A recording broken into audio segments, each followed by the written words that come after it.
C'est l'heure du bilan maintenant, davantage porté sur la région Capitale-Nationale et on va le faire comme à l'habitude avec le Dr François Desbiens, directeur régional de la santé publique. Dr Desbiens, bonjour. Bonjour, M. Savard. Alors, plus 34 au cours des 24 dernières heures, total 247 dans la région de la Capitale-Nationale. Est-ce qu'on peut avoir un descriptif de ces cas-là? Oui, effectivement, là, on est capable de vous donner les détails par tranche d'âge. Là, on a 21 enfants, 173 personnes entre 18 et 65 ans, puis une cinquantaine de personnes âgées de plus de 65 ans. Qu'en est-il de la situation au Jeffrey Hill?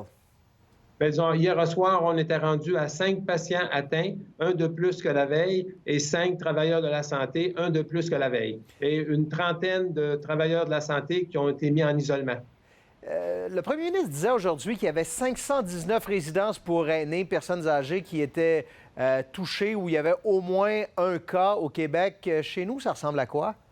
Chez nous, c'est 4 installations, qu'elles soient CHSLD ou qu'elles soient ressources privées pour personnes aînées. On s'inquiète également beaucoup pour le personnel de la santé. Est-ce qu'on a un bilan de ça? Combien de personnes qui travaillent au sein du secteur de la santé qui sont touchées actuellement? On est en train de faire cette compilation-là, puis on va être capable, au cours des prochaines journées, de pouvoir vous donner le total des travailleurs de la santé, un peu comme le font certains autres collègues directeurs de santé publique. Ce matin, on disait que le Jeffrey Hill, l'urgence avait été fermée parce qu'on va en faire un centre de prélèvement. On va accélérer encore le nombre de prélèvements dans la capitale nationale? On va surtout identifier d'autres clientèles prioritaires. Comme le disait Dr Arruda ce midi, des personnes qui reviennent de voyage, c'était prioritaire à la semaine de relâche, c'était prioritaire avec les snowbirds qui nous sont revenus. Maintenant, on se rend compte que c'est d'autres clientèles plus prioritaires qui doivent être prélevées. Et à ce moment-là, on a ciblé les travailleurs de la santé, des patients qui sont hospitalisés par maladie pulmonaire sévère, des personnels des services essentiels, des personnels dans les résidences privées pour aînés ou les CHSLD où il y a des éclosions. Le premier ministre et Dr Arruda ont semblé plutôt encouragés par notre taux d'hospitalisation par rapport au nombre de cas déclarés au Québec. Est-ce qu'on a le même profil dans la région?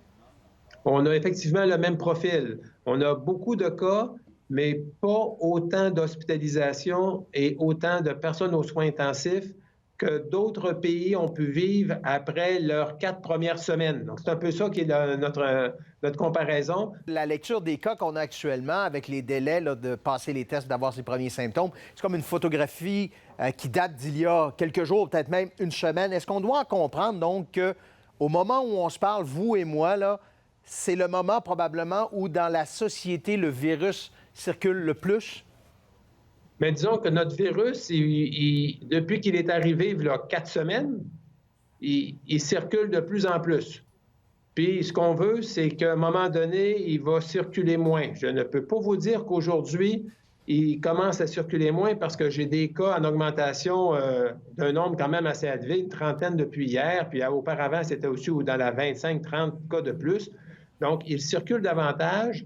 S'il reste concentré chez des personnes en bonne santé, jeunes, qui ne font pas de maladies graves, on est content parce que ce qu'on ne veut pas, c'est que ce soit nos groupes vulnérables, nos personnes âgées, nos personnes immunosupprimées, nos personnes diabétiques qui vont faire de la maladie grave et qui vont avoir besoin de respirateurs aux soins intensifs et qui vont peut-être en décéder. Mais il faut rester vraiment à l'affût, aux aguets, ne pas baisser la garde. On est encore dans une situation précaire où on peut gagner la lutte pour faire en sorte d'être capable de traiter tous nos gens qui vont être malades. Dr Desbiens, merci beaucoup d'avoir été là. Bien, je vous remercie beaucoup, M. Savard, puis j'aimerais remercier, moi, les travailleurs de la santé, et particulièrement ceux du Jeff présentement qui sont pris avec l'éclosion puis qui travaillent très, très fort à faire en sorte que le nombre de cas n'augmente pas plus qu'il ne l'est présentement, puis ils font des efforts extraordinaires. Donc, je relève mon chapeau. Le message est passé. Merci. Au revoir.